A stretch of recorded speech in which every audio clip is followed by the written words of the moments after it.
안녕하세요. 게임 만드는 아빠 개만합니다. 지난 영상에서 제가 주식 투자를 위해서 꼭 읽어야 되는 책 한 개를 추천을 해드렸고요. 그와 더불어서 제 연금 계좌에서 돌리는, 특히 개인 연금 계좌에서 돌리는 제 포트폴리오랑 그 전략을 운용하는 자동매매 봇 코드를 살짝 보여드렸었는데요. 좀 빠르게 진행을 했었죠. 그래서 이 시간에는 거의 동일한 로직으로 구성된 제 퇴직연금 IRP 계좌에서 돌리는 포트폴리오 구성이랑 본 로직이 어떻게 되어 있는지를 코드를 보면서 설명을 해드리는 시간을 갖도록 하겠습니다. 기본적으로 정적 자산 배분 플러스 동적 자산 배분의 철학을 가지고 와서 평균 모멘텀 스코어랑 또 일반적인 상대 모멘텀 스코어를 같이 혼합해서 사용하는 전략이고요. 개인적으로 연복리 한 10% 이상의 안정적인 수익률과 MPD도 상당히 낮지 않을까라는 기대를 해보면서 만든 봇이거든요. 그래서 바로 포트폴리오랑 코드를 확인해 보도록 하겠습니다. 자, 지난 영상에서 보신 분은 아시겠지만 제 개인 연금 포트폴리오는 이렇게 구성을 했었죠. 그래서 주식이 50%, 채권의 36%, 원자재 및 금의 14%를 할당하는 기본 베이스를 깔고 이제 여기서 모멘텀 점수를 반영해서 투자 비중을 조절하는, 그쵸? 매달 바뀌어 나가는 거죠. 근데 이 기본이 되는 틀은 여러분들이 바꾸시면 돼요. 저는 이제 미국의 20%, 한국, 글로벌 이렇게 나눴는데 사실 인도 차이나는 별로다라고 생각하시는 분들은 이거 빼버리시면 되죠. 빼버리시고 이 남은 비중은 한국에 추가하던 여기 선진국 MSCI에 추가하던 여러분들 자유예요. 나는 미국 주식만 투자할래. 이거 다 빼버리고 비중을 여기 더 추가해주면 되는 거죠. 그리고 요새 배당 ETF가 관심이 많은데요. 특히 뭐 여기 AC 미국 고배당 S&P라던가 최근에 바뀌었죠. 이츠 부동산 인프라도 이제 월 배당으로 바뀌었어요. 그래서 월 배당을 받는 ETF들을 담고 싶다. 여기에 비중을 더 늘리셔도 돼요. 저는 10%만 할당을 했는데 여러분 생각하시기에 배당주로만 구성해도 괜찮을 것 같은데 주식 투자 비중을? 그러면 사실 이거 다 날리고 여기에 다 비중을 실어도 되는 거죠. 채권도 마찬가지예요. 보통 이제 자산 배분 전략 보시면 미국채 10년 선물이랑 국고채 10년을 반반 나눠서 꽤 많은 비중으로 채권을 다 채워요. 하지만 저는 쪼갠 거죠. 30년도 넣고요. 5년, 3년 단기채도 넣고 달러도 넣고 금리 액티브, 물가채까지 넣어서 쪼개서 구성을 한 건데 난 이거 싫다. 그러면 여러분들이 알아서 비중을 조절하시거나 빼버리시면 된다. 이런 말씀 드리고요. 원자재금도 마찬가지죠. 자, 그래서 제 IRP 봇은 포트폴리오를 어떻게 구성했냐? 똑같아요. 보시면 주식 같은 부분은 동일해요. 다만 한 가지 교차한 게 있어요. 지금 보시면 아까 이 고배당 ETF 중에 AC 미국 고배당 S&P가 있어요. 이게 제가 선정한 이유가 수주가 낮았기 때문인데 최근에 상장된 소울 미국 배당 다우존스 ETF가 보수를 인하했어요. 원래 비쌌거든요. 아까 그것보다. 근데 인하했어. 그래서 더 싸요. 근데 실제로 이 두 개 ETF를 비교해 보시면 AC 미국 고배당 S&P ETF가 수수료가 0.06이고 이건 원래 0.15였거든요. 이게 싸죠. 그래서 이걸 투자한 건데 이게 0.05로 바뀌었어요. 그러면 사실 이것보단 이걸 투자하는 게 훨씬 유리하죠. 왜냐면 구성 종목이 똑같거든요. 보시면 투자 비중을 확인할 수 있는데 MRK, AMGN, IBM, TFE, CSCO 다 똑같아요. 그래서 둘 중에 어떤 거 선택해야 되냐? 일단 수수료 저렴한 걸 선택해야죠. 그래서 이걸로 바꿔치기 하는 것도 수수료 면에서 이득이고요. 물론 시가총액은 이게 더 커요. 그래서 거래량도 이게 더 많고요. 하지만 이놈도 이제 거래량이 많아지겠죠.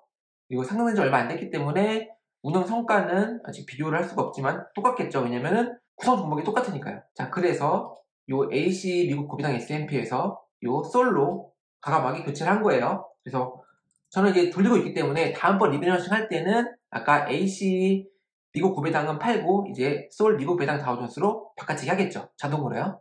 그래서 보시면 주식 부분은 구성이 동일하고요. 즉 퇴직연금에서 돌릴 수 있어요. 하지만 채권 같은 경우는 제가 보시면 미국채 10년 선물 있고 미국채 울트라 선물이고요. 그렇죠?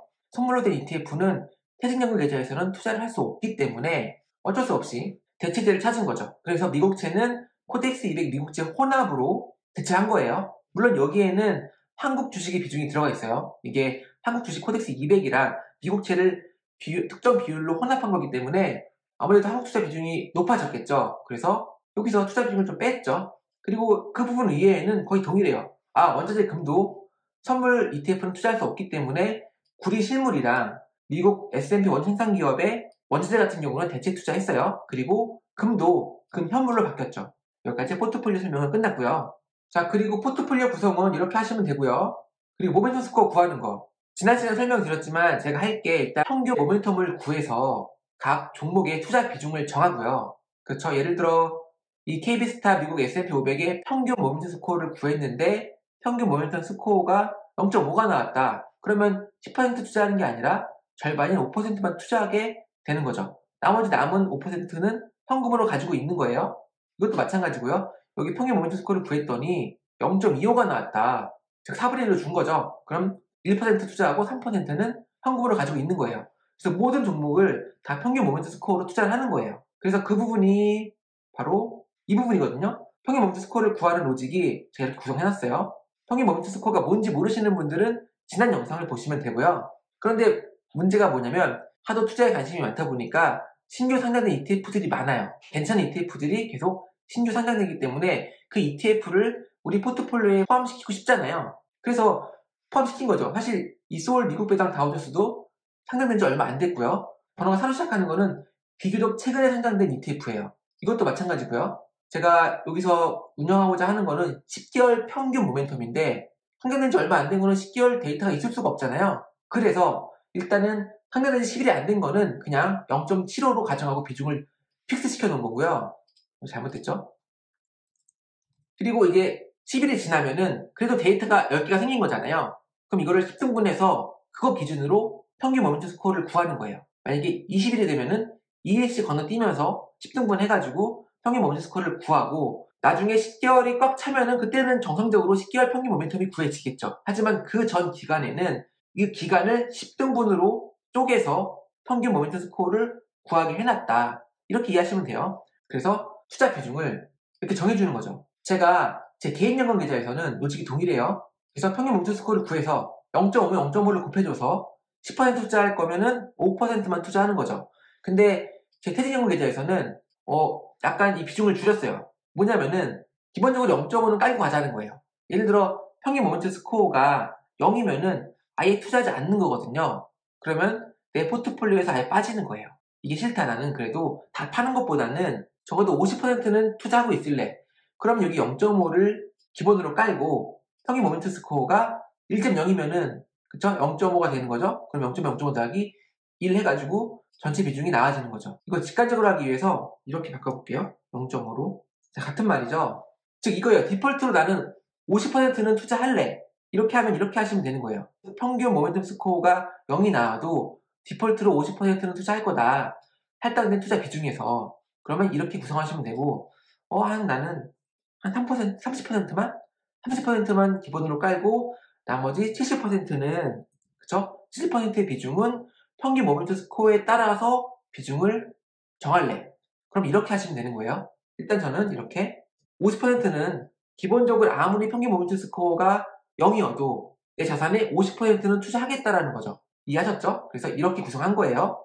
제 퇴직연금 계좌는요. 개인연금 계좌는 그냥 평균 모멘텀 스코어대로 만약에 평균 모멘텀 스코어가 0이면은 투자 안 해요. 그래서 예를 들어 차이나 CSI 300 같은 경우는 10개월 평균 모멘텀 점수가 0이에요. 그래서 투자 안 해요. 개인연금에서는. 하지만 퇴직연금에서는 50%는 투자하는 거죠. 5% 할당했으니까 2.5%가 투자가 되는 거죠. 자, 이해하셨죠? 그리고 여기에 또 절대 모멘텀을 적용시킬 수가 있어요. 그게 뭐냐면 특정 모멘텀 스코어 기준으로 조건을 만족하면은 투자하고 아니면 아예 투자하지 않는 거죠. 다 팔아버린다는 이야기예요. 그래서 예를 들어 지금 이 모멘텀 스코어를 구했거든요. 이거는 제가 뒤에서 이 모멘텀 스코어대로 정렬을 해서 탑 10 혹은 탑 12, 탑 3 이렇게 탑 순위에 있는 애들한테 비중을 보너스를 주고자 구한 스코어인데 여기서 이렇게 정할 수도 있죠. 그러니까 평균 모멘텀 스코어는 이거대로 구하고 여기서 만약에 if 0보다 작으면 다 팔아버리는 거야. 투자 비중 0으로 만들어버리면 돼요. 자, 이 부분은 주석 처리를 해놓을게요. 만약에 나는 이 모멘텀 스코어 있잖아요. 1개월 수익률 곱하기 12, 3개월 수익률 곱하기 4, 6개월 수익률 곱하기 2, 그리고 12개월 1년 수익률 곱하기 2를 합해가지고 그쵸? 최근의 추세를 반영한 거죠. 이 모멘텀 스코어가 0보다 작으면 대부분의 독촉 자산 배분 전략에서는 이 자산에 투자하지 않거나 비중을 확 줄이거든요. 그래서 그 개념을 적용하겠다. 이게 0보다 작으면 투자하지 않겠어. 그러면 평균 모멘텀 스코어를 구하고 이거 관계없이 여기서 이제 곱하기로 비중을 정하는 건데 그냥 아예 0으로 만들어버리는 거예요. 0이 0보다 작다면요. 그래서 이렇게 절대 모멘텀도 적용시킬 수 있다는 거 하나 알려드리고요. 아무튼 이렇게 적용시키면 현금이 남죠. 만약에 이 부분이 없다면은 그냥 저축 자산 배분인 건데, 우리가 이 부분을 통해서 투자 비중을 줄였잖아요. 그럼 남은 현금이 있을 거잖아요. 그 남은 현금의 일부를 단기자금에 투자하는 거예요. 단기자금. 단기자금은 뭐냐면은 현금에 준하는 ETF예요. 자, 보시면 꾸준히 우상향한 거 볼 수 있죠. 현금에 준하는 안전자산이다 라고 제가 이 ETF를 설정을 한 거죠. 물론 다른 ETF 설정해도 돼요. 뭐 단기 채권이라던가 혹은 통한채 이런 거에 투자하셔도 되죠. 거의 현금에 준하는 효과를 갖고 있어요. 그래서 남은 현금이 100이라고 치면 45%는 단기자금에 투자하는 거고요. 나머지 45%, 자, 남은 거에 0.45를 곱하면 45%죠. 나머지 45%를 아까 우리가 구한 요 모멘텀 스코어, 그쵸? 이거 기준으로 정렬을 해서 탑 5, 탑 10, 탑 12에 보너스를 주는 거예요. 저는 탑 12에 분할 투자하되 제가 어떻게 할 거냐면은 12개를 3333, 222, 1111 이렇게 투자를 하는 거예요. 즉 이렇게 보너스를 준다는 거죠. 보너스 줄 현금을 24분할 하면 이게 총 24거든요. 다 합하면 이걸 24로 나누면 1에 해당하는 비중이 나오겠죠. 그래서 그 비중을 이 포문을 통해서 보너스 비중을 더해주는 거예요. 즉 이 스타트 머리 3이잖아요. 왜 3일까요? 3인 이유가 3이니까. 그래서 이게 보면 1등부터 12위까지 1등부터 4등은 3씩 추가해주는 거고 5등부터 8등은 2씩 추가해주는 거고 9등부터 12등은 1씩 추가해준다는 얘기예요. 그렇기 때문에 24로 나눈 거고요. 그래서 3으로 시작하고 이 체크i라는 변수는 그냥 체크하기 위해서 만든 건데 4의 배수가 0이면 스타트 언더바 MUL이라는 변수를 1씩 차감해줘요. 그래서 결국에는 3333, 222, 1111 그래서 24분할 된 비중에서 이걸 곱하는 거죠. 그래서 3333, 222, 1111 추가 비중을 보너스 비중을 넣어주는 거예요. 이해하셨나요? 예를 들어 나는 탑 5만 하겠다. 근데 5, 4, 3, 2, 1로 하겠다라고 하면 어떻게 해야 될까요? 그러면 일단 이렇게 바꿔보죠. 탑 5로 바꿔볼게요. 5, 4, 3, 2, 1 이거 다 더하면 얼마죠? 15네 15. 그럼 15로 나눠요. 그쵸? 15로 나누고 이것도 탑 5만 줄 거니까 5로 바꾸고요. 그리고 처음 시작이 5잖아요. 그럼 이거 5로 바꿔주면 돼요. 그리고 사실 이 부분은 굳이 필요가 없죠. 만약에 5, 4, 4, 3, 3이라면 의미가 있는데 우리는 5, 4, 3, 2, 1로 할 거니까 그냥 이렇게 1씩 빼주면 되죠. 그럼 이게 5였다가 그쵸? 5 곱하고 그 다음은 4였다가 3이었다가 2였다가 1 이렇게 되는 거죠. 그래서 탑 5에 보너스 줄 수 있는 거죠. 이해하셨죠? 그리고 중요한 거는 이 봇은 전제가 연금 계좌에 이 봇 한 개만 돌리는 거예요. 그래서 우리가 구성한 이 포트폴리오에 포함되지 않는 종목은 다 팔아버리게 돼 있어요. 과감하게 다 팔아요. 만약에 나 포트폴리오에 포함되지 않는 종목을 이 봇이 팔지 않길 원하시는 분은 이거 내리시면 리밸런싱 할 때 이 부분 있잖아요. 이 부분 포트폴리오에서 제외된 종목은 가감히 시장가로 매도 처리 이 부분을 없애시면 돼요. 하지만 우리가 투자 비중을 100% 맞춰놨고 물론 현금이 있긴 하지만 이 포트폴리오를 제대로 굴리려면은 포트폴리오에 포함되지 않는 거는 매도하는 게 맞죠. 투자 비중이 우리가 1.0, 100%라면요. 물론 이 봇 한 개에 나는 투자 비중을 0.8로 설정을 하고 나머지 20%는 내가 뭐 따로 산 게 있는 거예요. 그래서 이 포트폴리오에는 포함되어 있지 않지만 내가 장기 투자는 뭔가가 있는 거죠. 그럴 경우에 이 봇이 내 계좌에 다른 종목을 팔면 안 되잖아요.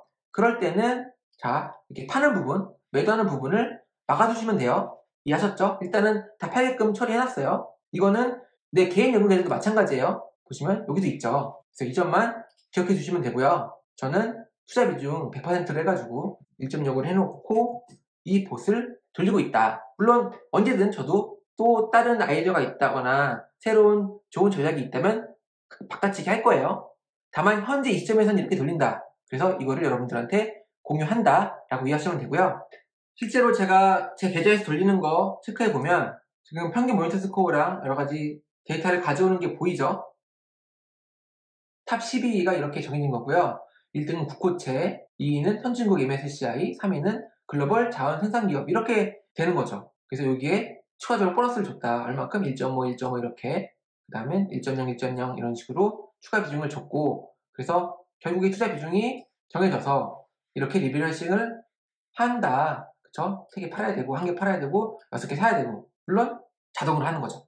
즉, 신경 쓸 필요가 없는 거죠. 그래서 이렇게 현재 포트폴리오 할당 금액이 1,100만 원인데, 너 지금 매수 1,000만 원 정도 했다. 90%를 투자했다. 나머지 3%는 순수 현금 보유하고 있는 거예요. 자, 자산 배분 컨셉 투자를 하시고 실제로 자동매매에 관심 있으신 분들은 많은 도움이 됐을 영상 같아요. 그래서 좋아요랑 구독 부탁드리고요. 그럼 저는 다음 시간에 뵐게요. 감사합니다.